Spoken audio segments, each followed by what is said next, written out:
नमस्कार मित्रों, आप सबका मेरे YouTube चैनल सच्चे भगत पर स्वागत है। और आज मैं आपको, क्योंकि 2 सितंबर 2024 को सोमवती अमावस्या आ रही है और इस दिन की क्या महत्ता होती है इसके बारे में बताऊंगा और कुछ ऐसे पेड़ों के बारे में बताऊंगा जिनको छूने मात्र से हमारे कष्ट दूर होते हैं, हमारे रोग दूर होते हैं। और अगर घर में दरिद्रता है, बहुत अधिक आपके सिर के ऊपर कर्ज हो गया है, तो इस तरह की समस्याएं जो हैं वो बहुत जल्दी दूर होती हैं। केवल एक ही दिन, जो कि सोमवती अमावस्या है, जो 2 सितंबर को आ रही है, एक दिन ही हमने ये उपाय करना होता है और पूरे वर्ष भर आपको इसका फल जो है वो मिलता रहता है। इससे पहले कि हम आज के विषय को शुरू करें मित्रों, मेरा आप सबसे आग्रह है, जो भी मेरे इस YouTube चैनल सच्चे भगत पर पहली बार आया है और आज मेरी वीडियो को पहली बार देख रहा है, वो कृपया करके वीडियो को एक लाइक कर दे, चैनल को सब्सक्राइब कर दे और बेल आइकन को भी प्रेस कर दे, ताकि आगे जो मेरी वीडियोस आने वाली हैं उनका नोटिफिकेशन उस तक पहुंचता रहे और अध्यात्म के बारे में उसकी जानकारी जो है वो बढ़ती रहे। तो चलिए मित्रों, शुरू करते हैं।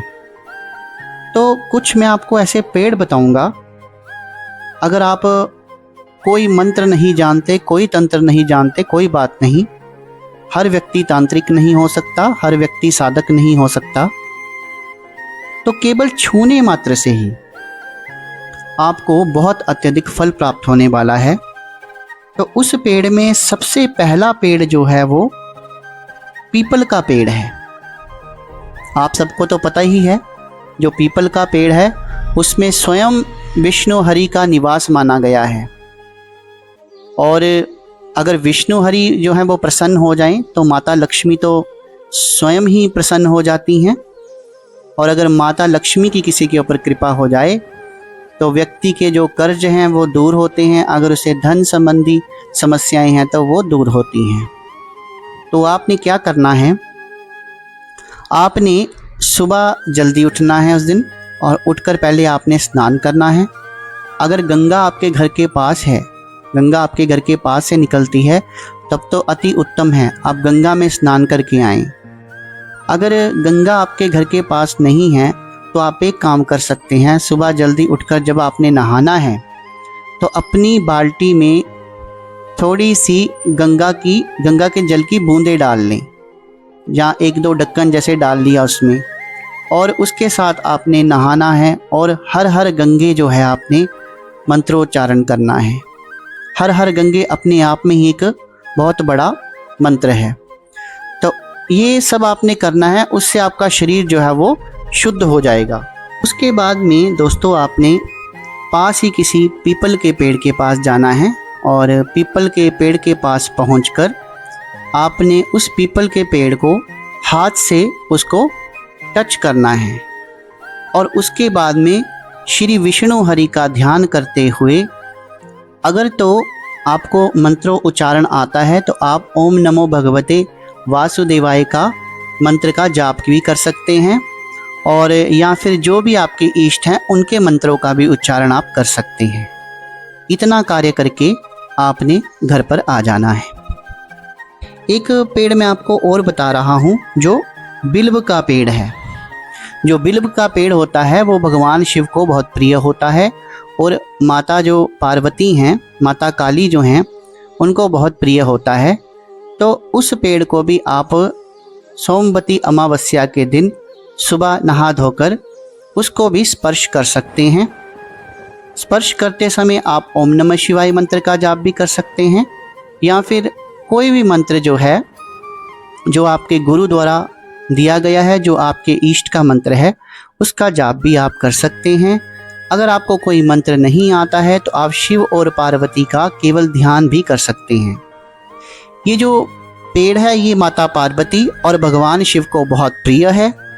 और सोमवती अमावस्या के दिन अगर आप इस वृक्ष को छूते हैं तो दोनों की कृपा जो है वो आपके ऊपर बरसती है। अगला पेड़ जो मैं आपको बताने जा रहा हूँ वो अमूमन हमारे घरों में मिल जाता है, वो होता है तुलसी का पौधा, जिसकी हम पूजा करते हैं। तो आप कोशिश करिए कि तुलसी के पौधे को टच ना करें, केवल उसकी आपने 3 परिक्रमा लेनी है और 3 परिक्रमा लेने से ही माता तुलसी जो हैं उनकी कृपा जो है सोमवती अमावस्या के दिन आपके ऊपर बरसने लगेगी।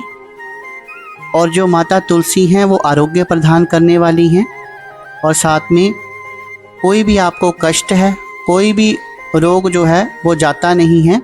तो सोमवती अमावस्या के दिन अगर आप उनकी पूजा करते हैं तो वो आपके रोगों का हरण करने वाली हैं और आपको धन संपत्ति भी प्रदान करने वाली हैं। तो आप तुलसी के पेड़ की पूजा भी कर सकते हैं और उनकी 3 परिक्रमा भी ले सकते हैं। अब अगला पेड़ जो मैं आपको बताने जा रहा हूँ वो है केले का वृक्ष। केले के वृक्ष के ऊपर भी भगवान विष्णु और माता लक्ष्मी का निवास स्थान माना गया है। तो केले के वृक्ष जो हैं वो हमारे खेतों में कहीं भी आपको मिल जाएंगे। केले के वृक्ष की पूजा भी हमारे पूरे भारतवर्ष में होती है। तो सोमवती अमावस्या के दिन भी आपने केले के वृक्ष को जाकर वहाँ छूना है और माता लक्ष्मी और भगवान विष्णु का ध्यान करना है। अगर आपको उनके मंत्र आते हैं, उनके मंत्रों का उच्चारण भी आप कर सकते हैं, नहीं तो केवल छूने मात्र से ही उनकी कृपा जो है वो आपको प्राप्त हो जाएगी। और इसी तरह से शमी का पेड़ जो है उसको भी आप सोमवती अमावस्या के दिन जो है वो आप छूकर माता लक्ष्मी और भगवान शिव जो हैं, माता लक्ष्मी हैं, माता काली हैं और भगवान हरि विष्णु हैं, इन सब की जो है आप कृपा जो है वो प्राप्त कर सकते हैं। ये तो मित्रों हो गई देव कृपा। लेकिन आपने सोमवती अमावस्या के दिन आपने पितरों का तर्पण भी करना है। वैसे तो पितरों के ऊपर मैं पहले काफ़ी वीडियोस बना चुका हूँ, आप मेरी पहले वाली वीडियोस देख सकते हैं, लेकिन फिर भी थोड़ा मोटा मोटा आपको बता देता हूँ। ज़्यादा कुछ नहीं करना। जैसे आप घर में खाना बनाते हैं तो आप सुबह सुबह खाना बनाइए और खाने की पहली थाली जो है वो पितरों के नाम की निकालिए। अगर हो सके तो कुछ मीठा बना लें या फिर उस तरह से बना लें जिस तरह आपके पितर जो हैं वो खाना पसंद करते थे। जैसे उनको पूड़ियाँ पसंद थी, हलवा पसंद था, इस तरह की चीज़ें आप बना लीजिए। एक मीठी आइटम बीच में ज़रूर होनी चाहिए। फिर आपने क्या करना है कि जैसे हम अपने किसी बड़े को या मेहमान को नीचे बिठाकर खाना खिलाते हैं ना, तो पायदान बिछाकर वहाँ पर हम जल रखते हैं, वैसे आपने एक जल का लोटा रखना है और उस जल के लोटे के पास आपने एक सरसों का दीपक जलाना है और दीपक जो है वो उसका जो मुख है वो उत्तर दिशा की ओर होना चाहिए। और वहाँ पर आपने 10 रुपये या 20 रुपये जो भी आपकी इच्छा है वहाँ रखना है।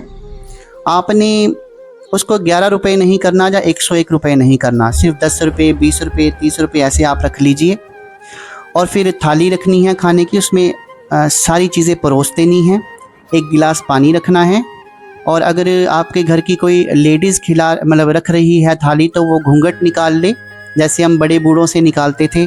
अगर जेंट्स है तो वो भी वहाँ पास में बैठकर एक पंखा लेकर, जैसे हम किसी को खाना खिलाते हैं तो जैसे आपने देखा है कि पहले ज़माने में औरतें पंखा झुलाती थी या कोई घर का और सदस्य बड़े बूढ़ों को पंखा झुलाता था, वैसे पंखा झुलाना है। और ये आपने कल्पना करनी है कि आपका कोई पितृ, आपका कोई पूर्वज यहाँ आकर खाना खा रहा है और जितना एक व्यक्ति को खाना खाने में 15 मिनट या 10 मिनट लगते हैं उतनी देर वहाँ बैठे रहना है। फिर आपने क्या करना है कि उस खाने को आप छत पर भी डाल सकते हैं, नहीं तो आप कौवे को, कुत्ते को, गाय को जो है वो खाने के लिए दे सकते हैं। चींटियों को भी आप डाल सकते हैं।